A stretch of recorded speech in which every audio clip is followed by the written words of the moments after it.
Dalam kuliah umumnya, Kementerian Pertanian, Amran Sulaiman mengenalkan teknologi pertanian modern sebagai solusi ketahanan pangan di era revolusi industri 4.0.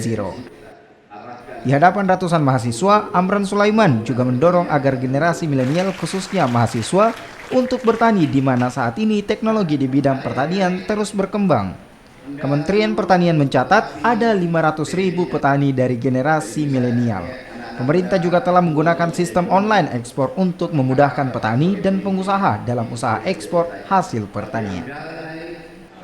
Kami harus mengajak mereka bahwa pertanian menjanjikan.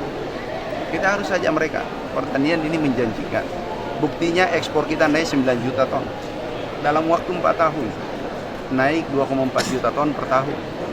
Kalau dibandingkan 5 tahun sebelumnya naik 100%. Ini membanggakan dan petani-petani muda ada kurang lebih 500.000 hari ini ikut bertani. Kenapa? Kita gunakan teknologi. Nanam pakai teknologi, panen